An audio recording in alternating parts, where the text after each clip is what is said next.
Everyone says they believe in love, but fewer and fewer people trust it.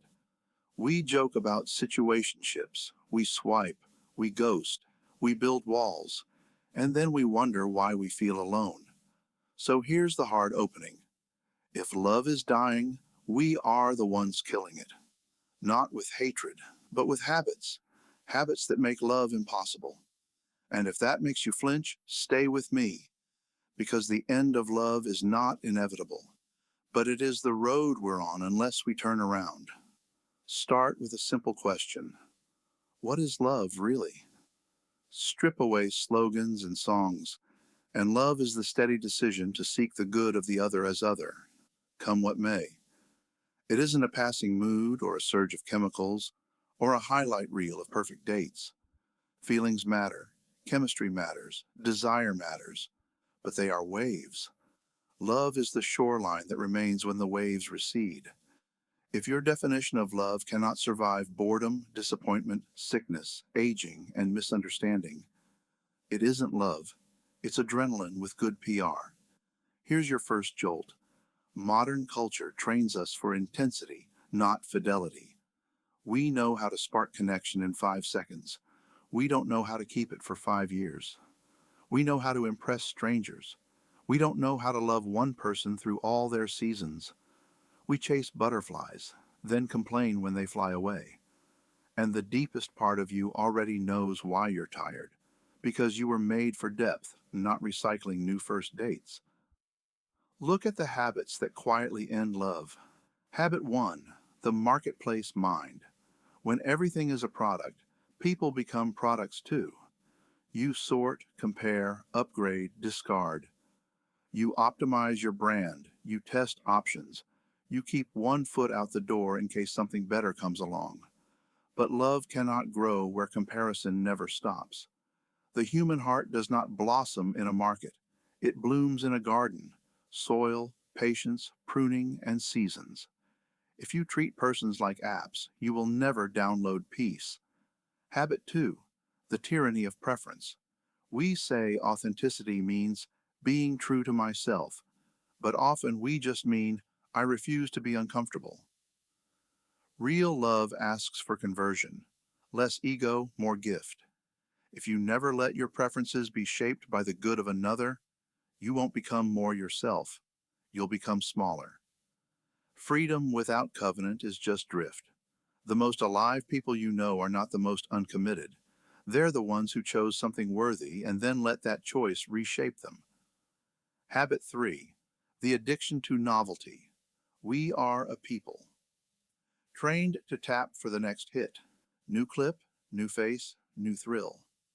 Novelty is easy because it asks nothing of you. Love is demanding because it asks everything of you. If you feed on novelty, you will starve when love becomes ordinary. And it will become ordinary because every true love story must pass through the valley of every day. If you cannot find wonder in the ordinary, you will never keep the extraordinary. Here's the next hook. If you feel cynical about love, it might not be because love is a lie. It might be because you've only tried counterfeits. Counterfeit love maximizes sensation and minimizes sacrifice. It flatters you and drains you. It promises freedom and delivers emptiness. Real love isn't always loud. Sometimes it's just two people washing dishes, paying bills, showing up, forgiving again. The quiet dailiness you're tempted to despise is exactly where love proves it is love. Another silent killer. Screens that steal presence. Love happens in attention, eye contact, unhurried time, shared silence. If your attention is fractured, your love will be thin. You cannot multitask a heart. Try this and watch what returns. Device-free dinners, long walks, prayer, or quiet reflection together. A weekly ritual that no notification is allowed to interrupt. You cannot keep love if you never make a home for it in your calendar. Let's talk psychology without hiding behind jargon. Infatuation, what some call limerence, is thrilling. It floods you with energy, fantasy, certainty. But it's also blind. It cannot see the whole person. Love opens its eyes.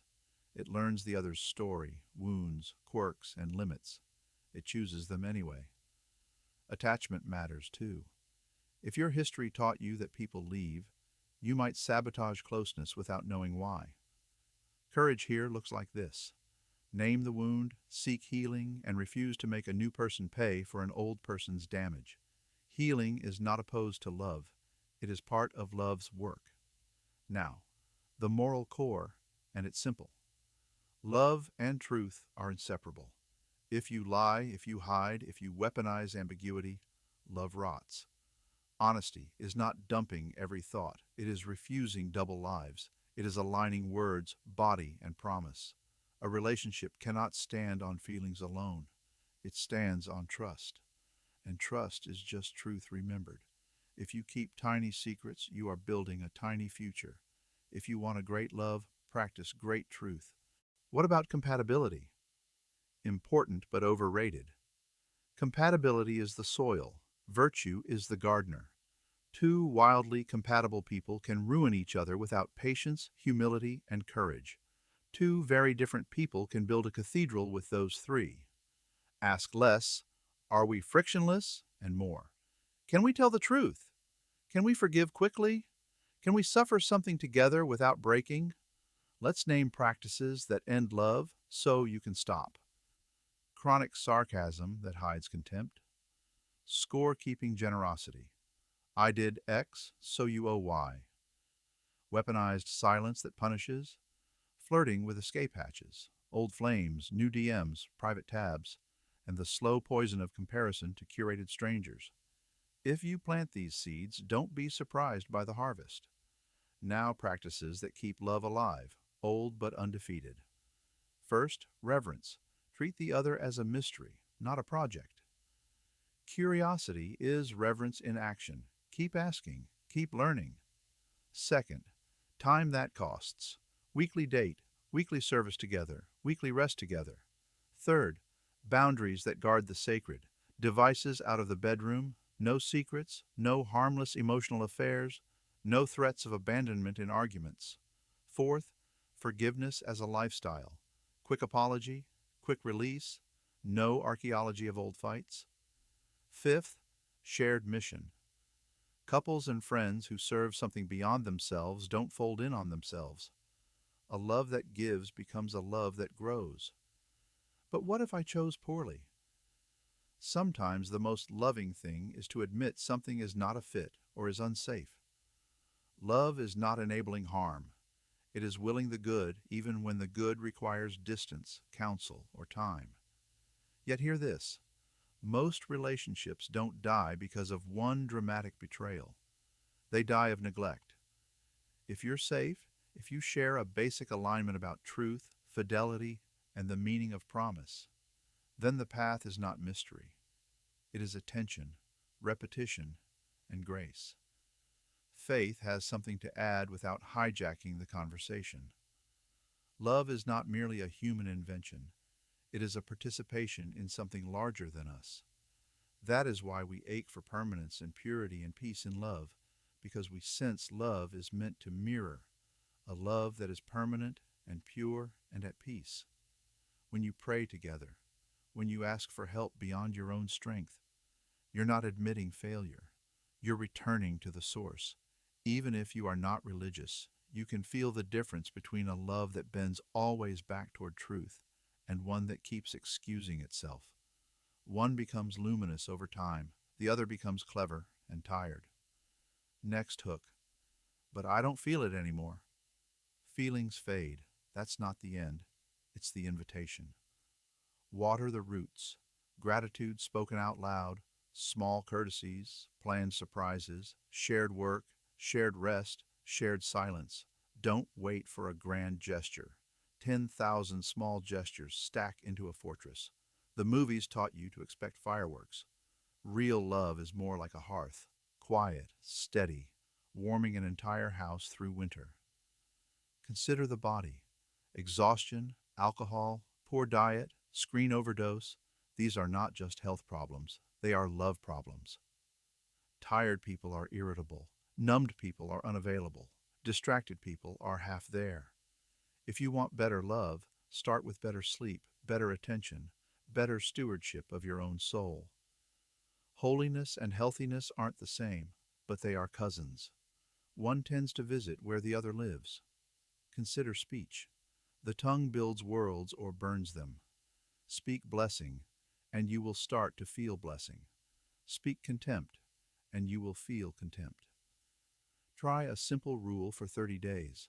No sarcasm, no contempt, no always, never accusations. Replace them with, when X happened, I felt Y, I need Z. Watch how quickly the climate changes when you change the weather you bring. Consider community. Is there a single couple or friend you can learn from? People whose love has scars and wisdom? Isolation magnifies every annoyance and shrinks every virtue. Community multiplies patience. Go find elders who have stood in Act 3 and ask them how they got there. Most will not say compatibility, they will say mercy. Another hook. The most dangerous lie in modern romance is that love must always feel like falling. Number. The feeling of falling is the starter pistol. The marathon is the slow yes said again and again when no one is watching. If you live for the starter pistol, you'll never finish a race. If you train for the race, the thrill returns, in streaks that surprise you on ordinary mornings. What about heartbreak? Love involves risk, otherwise it's a theory. Risk does not mean recklessness, it means vulnerability with wisdom. If you've been shattered, don't harden into irony. Heal, learn, seek counsel, and then try again with better habits. The most beautiful faces you've ever seen belong to people who have forgiven much. Their eyes are kind because they have suffered without letting bitterness win. Let's talk vows without scaring modern ears.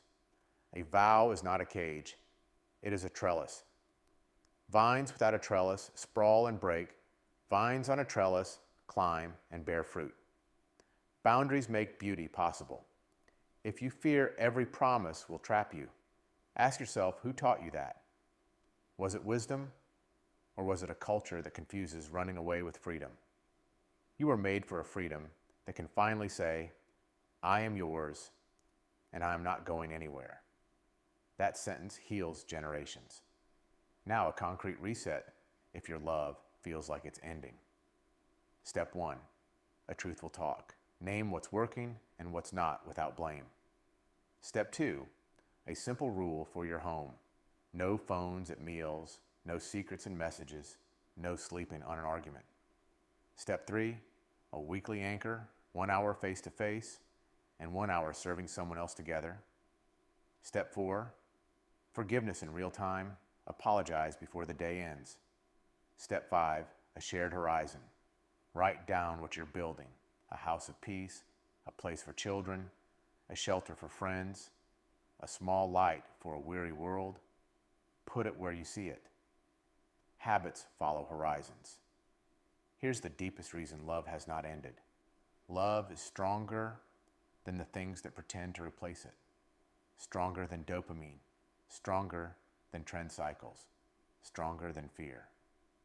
That's why your heart still stirs when you see two old people holding hands. That's why your eyes fill when you witness a quiet act of fidelity.